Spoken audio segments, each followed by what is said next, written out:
Hello everyone, कैसे हो। आज हम स्केलर प्रोडक्ट ऑफ वेक्टर्स यानी टू वेक्टर के स्केलर प्रोडक्ट से रिलेटेड ऑब्जेक्टिव क्वेश्चन लेकर के आए हैं। पहला क्वेश्चन है vector A into vector B, यानी स्केलर प्रोडक्ट का ही दूसरा नाम है dot product. Vector A into vector B equal to vector B into vector A, vector B minus vector B into vector A, vector B minus vector A, none of this, इनमें से कौन होगा। अब जैसे कि जानते हैं स्केलर प्रोडक्ट या dot product of two vectors commutative law का फॉलो करता है, यानी इसमें ऑर्डर चेंज कर देने पर इसके वैल्यू में नहीं कोई चेंज होगा, इसीलिए इसका आंसर हो जाएगा ए। फर्स्ट आंसर होगा इसका, यानी vector A into vector B equal to vector B into vector A. दूसरा क्वेश्चन है vector A into vector B equal to A B cos theta, यानी वेक्टर ए का मैग्नीट्यूड इंटू वेक्टर बी का magnitude और दोनों vector के angle के बीच का जो एंगल होता है इसका कोसाइन, यानी यदि दोनों वेक्टर के बीच का एंगल थीटा है तो vector A into vector B equal to vector A का मैग्नीट्यूड इंटू वेक्टर बी का मैग्नीट्यूड इंटू कॉस थीटा, यानी ए बी कॉस थीटा। इसका आंसर हो जाएगा ये। थर्ड क्वेश्चन है vector I into vector I. अब यहां पर vector I into vector I है, वेक्टर आई और यही वेक्टर आई है, यानी दोनों के बीच का एंगल थीटा हो गया 0 डिग्री, और ये है फॉर्मूला आपका vector A into vector B बराबर वेक्टर ए का मैग्नीट्यूड इंटू वेक्टर बी का मैग्नीट्यूड इंटू कॉस थीटा। तो आई और फिर आई का डॉट प्रोडक्ट, तो आई का मैग्नीट्यूड फिर वेक्टर आई का मैग्नीट्यूड और दोनों के बीच का एंगल 0 है cos 0 degree.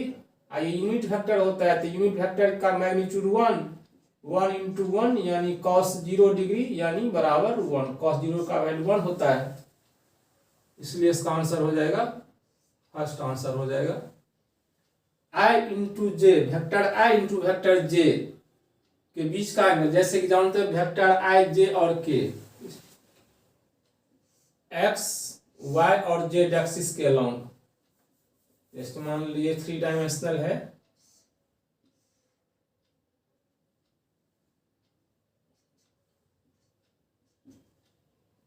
X axis Y axis और जेड एक्सिस। एक्स एक्सिस के अलोंग यूनिट वेक्टर होता है आई, वाई एक्सिस के अलोंग जे और जेड एक्सिस के अलोंग के, तीनों एक दूसरे का म्यूचुअल परपेंडिकुलर होता है। तो वेक्टर आई इंटू वेक्टर जे दोनों के बीच का एंगल 90 डिग्री और कॉस 90 डिग्री हो जाता है 0, इस पर वैल्यू बैठाइएगा तो थीटा के जगह पर 0 डिग्री हो जाएगा, सॉरी थीटा के जगह पर 90 डिग्री, तो कॉस 90 डिग्री बराबर 0 होता है, इसीलिए वेक्टर आई इंटू वेक्टर जे इसका वैल्यू हो जाएगा ए, इसका वैल्यू हो जाएगा ए, ऑप्शन ए यानी 0 होगा। If vector A into vector B, यानी वेक्टर ए और बी का क्रॉस प्रोडक्ट कहिए या डॉट प्रोडक्ट कहिए, यदि उसकी रिजल्ट 0 होती है इसका अर्थ ये हुआ जैसे वेक्टर ए और बी का क्रॉस प्रोडक्ट, वेक्टर ए का मैग्नीट्यूड उन्हें वेक्टर बी का मैग्नीट्यूड और दोनों के बीच के एंगल का कोसाइन, तो परपेंडिकुलर का मतलब 90 डिग्री, यदि यहाँ थीटा के पर 90 डिग्री दे देते हैं तो इसका रिजल्ट हो जाएगा 0, क्योंकि कॉस 90 डिग्री का वैल्यू होता है 0, तो इसीलिए ये इसका आंसर हो जाएगा परपेंडिकुलर। परपेंडिकुलर का अर्थ होगा 90 डिग्री, यानी दो वेक्टर का डॉट प्रोडक्ट यदि 0 होता है तो इसका अर्थ ये हुआ दोनों वेक्टर जो होगा आपस में परपेंडिकुलर होगा। वेक्टर ए इंटू वेक्टर ए, अब यही डॉट प्रोडक्ट है तो वेक्टर ए इंटू वेक्टर ए, तो वेक्टर सेम है, दोनों के बीच का एंगल 0 डिग्री, तो दोनों के बीच का एंगल हो गया 0 डिग्री। यहाँ आई के जगह पर वेक्टर ए, यहाँ वेक्टर ए यानी वेक्टर ए के मैग्नीट्यूड ये 1 हो गया, यानी वेक्टर ए के मैग्नीट्यूड का स्क्वायर, यानी इसका आंसर हो जाएगा आपका, ये आंसर हो जाएगा सी। वेक्टर ए का magnitude equal to vector B का magnitude equal to vector A plus B का मैग्नीट्यूड, तीनों का वैल्यू यदि 1 होता है तो वेक्टर ए माइनस बी का मैग्नीट्यूड होगा √3। अब ये कैसे होगा देखिए, vector A minus vector B का मैग्नीट्यूड का होल स्क्वायर करते हैं तो ये vector A plus vector B के मैग्नीट्यूड का whole square minus 4 into vector A into vector B. अब ये हो जाएगा आपका वेक्टर ए के मैग्नीट्यूड का स्क्वायर प्लस वेक्टर बी के मैग्नीट्यूड का स्क्वायर और प्लस 2 वेक्टर ए का मैग्नीट्यूड इंटू वेक्टर बी का मैग्नीट्यूड और minus 4 vector A into vector B इसका मैग्नीट्यूड। अब यहाँ पर vector 1 vector A equal to vector B बराबर वेक्टर ए प्लस बी, तो वेक्टर ए और बी सब का वैल्यू है 1, तो ये हो गया आपका 1 1 2 2 4, यानी इसका हो जाएगा आंसर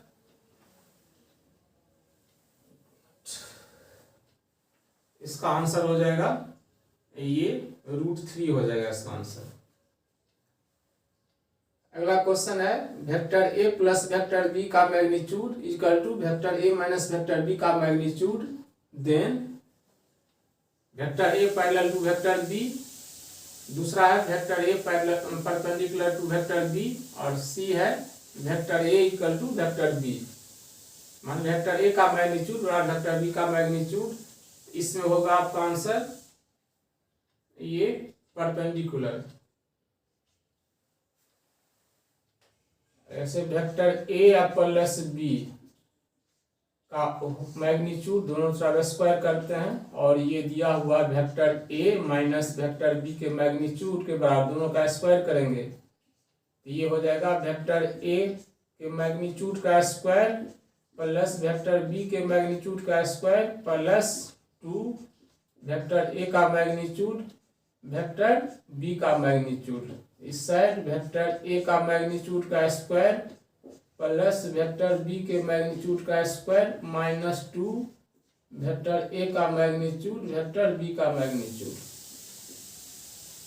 अब ये दोनों साइड है ये कैंसिल, ये दोनों साइड है ये कैंसिल। अब इसको इधर ले आइएगा तो हो जाएगा minus minus plus 4 into vector A into vector B का मैग्नीट्यूड बराबर 0। तो 4 तो 0 नहीं हो सकता है, यानी vector A into vector B का मैग्नीट्यूड बराबर 0,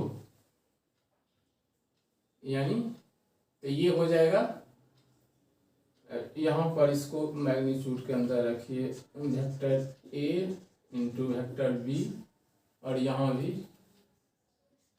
vector A into vector B का मैग्नीट्यूड यानी 4 into vector A into vector B का मैग्नीट्यूड बराबर 0।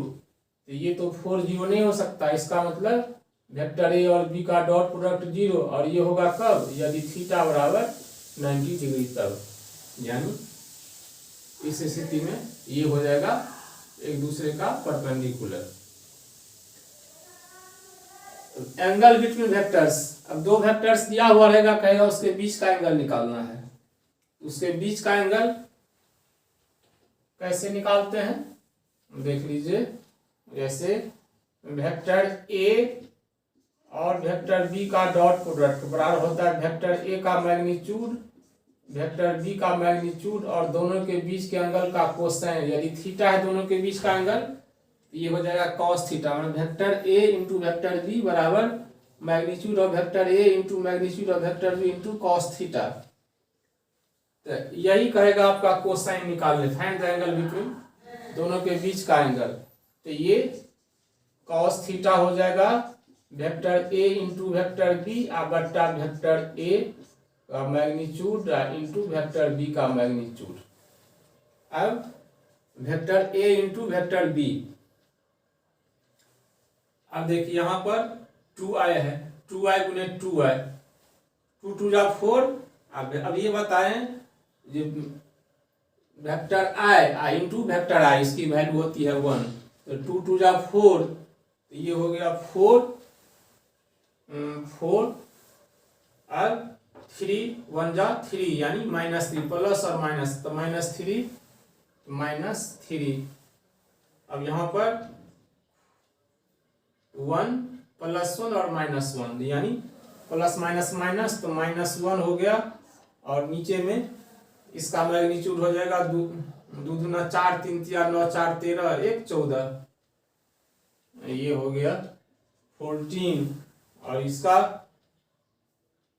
2 दूना 4 1 5 1 6, इसका मैग्नीट्यूड हो जाएगा 6 हो जाएगा, ये 14 और इंटू 6। लेकिन ऊपर में क्या हो गया, 4 - 4 बराबर 0, यानी ये 0 हो गया।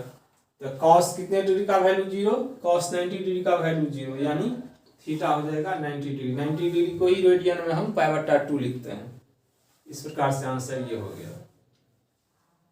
If vector A equal to i + 2j + 3k, vector B equal to 3i + 2j + k, then theta is angle between vector A and vector B. Vector A और वेक्टर बी के बीच का एंगल, यदि थीटा है तो cos theta बराबर, तो cos theta का वैल्यू इसी फार्मूला पर निकलेगा। अब जैसे 1 × 3 हो जाएगा, 2 × 2 4, और 3 × 1 3, तो यानी 1 से 3 का मल्टीप्लाई हो जाएगा तो 3 हो जाएगा। अब 2 से 2 का मल्टीप्लाई तो 4, अब 3 से 1 का मल्टीप्लाई तो +3, और नीचे में हो जाएगा, यहाँ पर दोनों के मैग्नीट्यूड का मल्टीप्लाई, अलग अलग मैग्नीट्यूड निकालेंगे। 3 3 9 1 10 4 14, रूट के अंदर 14, यहाँ भी 3 3 9 1 10 4 14, यहाँ भी रूट के अंदर 14, दोनों हो गया रूट अंडर 14, ऊपर में 3 3 6 4 10, और रूट से रूट कैंसिल हो जाएगा, तो 10/14, 2 5 10 और 2 7 14, यानी 5/7 ये हो जाएगा। Cosine of angle theta between vector A equal to i - 2j - 2k, vector B equal to 2i + 3j - 6k, इसके बीच का एंगल इसी फार्मूला से निकलेगा। इसी फार्मूला पर बीच के एंगल cos थीटा का वैल्यू देखते हैं क्या होता है। अब यहाँ पर इसके बीच का एंगल इसी हिसाब से निकालिएगा। 1 × 2 यानी 2 हो गया, 1 × 2 यानी 2, -2 और +3 तो -6, और यहाँ पर -2 और -6 12, और अपॉन में अब इसका 2 दूना 4 4 8 1 9, रूट अंडर 9, ये 6 36 4 40 और 9 49, रूट अंडर 49, इसका हो जाएगा 7, इसका हो जाएगा 3 × 7, और ऊपर में 12 2 14, 14 में से 6 जाएगा 8, यानी 8/21, ये इसका आंसर हो जाएगा सी। तो एक ही क्वेश्चन को इस 3 तरह से पूछा जा सकता है, सेम है चीज। एंगल यदि दोनों वेक्टर के बीच का एंगल निकालना हो, या दो वेक्टर दिया हुआ हो और इस बीच का एंगल थीटा हो तो cos थीटा निकालना हो, या ऐसा ही पूछ सकता है जो cosine of angle theta between A vector A and vector B, यानी cos थीटा, यानी दोनों वेक्टर के बीच का एंगल यदि थीटा है तो cos थीटा निकालना है, तो ऐसे निकालेंगे। cos थीटा बराबर vector A into vector B upon में वेक्टर ए का मैग्नीट्यूड इंटू वेक्टर बी का मैग्नीट्यूड। तो तीनों क्वेश्चन एक ही है, इसमें पूछने का ढंग अलग अलग है, किसी तरह से पूछ सकता है। Scalar product of 5i + j - 3k and 3i - 4j + 7k is, इसका स्केलर प्रोडक्ट निकाले। स्केलर प्रोडक्ट का मतलब हुआ डॉट प्रोडक्ट, यानी a × b, ये भी वही चीज है। अब चूंकि यहाँ पर हमको एंगल नहीं मालूम है, तो एंगल नहीं मालूम है, जैसे vector A into vector B, इसका वैल्यू होता है या फॉर्मूला कहिए जो कहिए वेक्टर ए का मैग्नीट्यूड इंटू वेक्टर बी का मैग्नीट्यूड और दोनों के बीच के एंगल का कोसाइन यानी कॉस थीटा। यदि थीटा है 30 डिग्री, यहाँ पर कॉस 30 डिग्री हो जाएगा। लेकिन इस केस में तो हमको ये एंगल नहीं है मालूम, इसीलिए हम इसको अब जैसे 5i से मल्टीप्लाई करेंगे तीनों को, तो 5i और जैसे कि बताए हैं वेक्टर i और इंटू वेक्टर j, इसकी वैल्यू होता है 0, क्योंकि दोनों के बीच का एंगल i j और k, x एक्सिस के अलॉन्ग यूनिट वेक्टर को i से लिखते हैं वेक्टर i से, y एक्सिस के अलॉन्ग यूनिट वेक्टर को वेक्टर j से, और k एक्सिस के अलॉन्ग यूनिट वेक्टर को वेक्टर k से लिखते हैं। और तीनों एक दूसरे पर म्यूचुअली परपेंडिकुलर होता है, तो म्यूचुअली परपेंडिकुलर का मतलब हुआ 90 डिग्री। और A vector A into vector B में होता है वेक्टर ए का मैग्नीट्यूड गुने वेक्टर बी का मैग्नीट्यूड, दोनों के बीच का एंगल का कोसाइन। तो यदि ये 90 डिग्री हो जाता तो इसका रिजल्ट हो जाएगा 0। इसका अर्थ ये हुआ दो डिफरेंट आई को जे से मल्टीप्लाई कीजिए डॉट प्रोडक्ट में, या आई को के से डॉट प्रोडक्ट कीजिए, उसका रिजल्ट हो जाएगा 0। और यदि वेक्टर आई को वेक्टर आई से ही यदि डॉट प्रोडक्ट कीजिएगा तो उसका रिजल्ट हो जाता है 1, क्योंकि दोनों वेक्टर सेम हो गया, आई और आई, यानी दोनों के बीच का एंगल हो गया 0 और cos 0 डिग्री होता है 1, और ये है यूनिट वेक्टर, इसका मैग्नीट्यूड होता है 1, इसलिए 1 इंटू cos 0 डिग्री, तो cos 0 डिग्री का वैल्यू 1 और 1 इंटू 1 इक्वल टू 1। इसीलिए याद रखिए vector I into vector I equal to 1, vector j into vector j equal to 1, vector k into vector k equal to 1, और vector i into vector j equal to 0, vector j into vector k equal to 0, vector k into vector i equal to 0। यानी दो different vector रहेगा unit vector,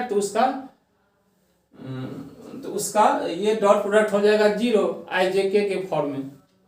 अब यहाँ पर scalar product निकालिए, तो अब 5i से बारी बारी से तीनों को मल्टीप्लाई करेंगे, तो i के साथ इसका मल्टीप्लाई करेंगे तो वेक्टर i का डॉट प्रोडक्ट वेक्टर i के साथ 1 हो जाएगा, और 5 3 जा 15, अब 5 का इससे कीजिएगा तो 5 4 जा 20, लेकिन i को j से मल्टीप्लाई करेंगे डॉट प्रोडक्ट में तो हो जाएगा 0।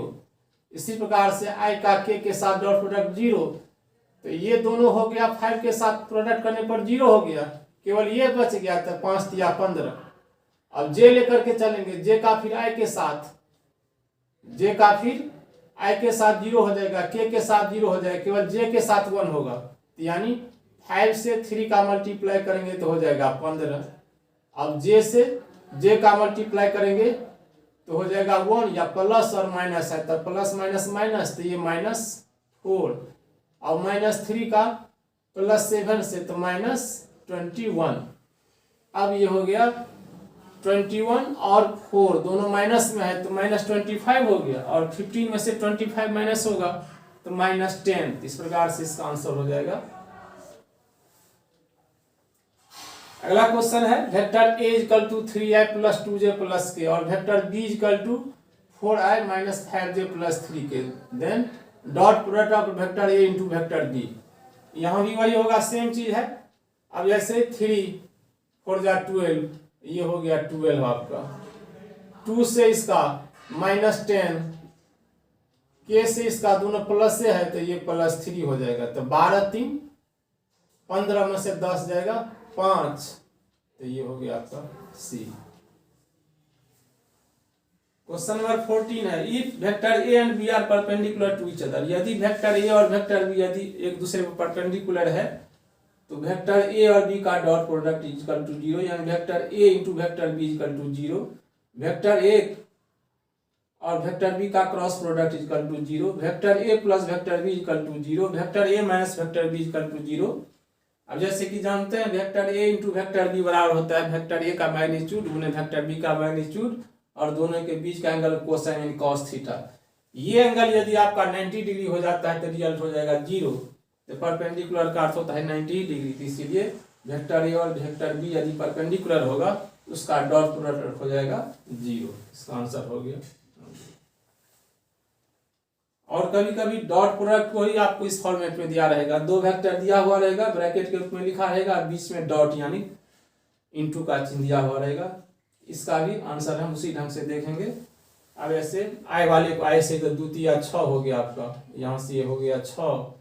जे वाले को जे से यहाँ माइनस, यहाँ 4 तो -12। अब के वाले को के साथ यहाँ प्लस यहाँ माइनस, तो माइनस हो जाएगा। 4 पंचे 20 -20 और 20 और 10 32 -32 और 6 में से 32 माइनस होगा तो -26। इस प्रकार से आपका आंसर हो जाएगा। इस प्रकार से scalar product of two vector से रिलेटेड कोई भी क्वेश्चन आएगा तो इसी से रिलेटेड आएगा, इससे ज़्यादा नहीं हो सकता। इसलिए आपको इसको अच्छी ढंग से देख लें, निश्चित रूप से आगामी परीक्षा में हेल्पफुल होगा।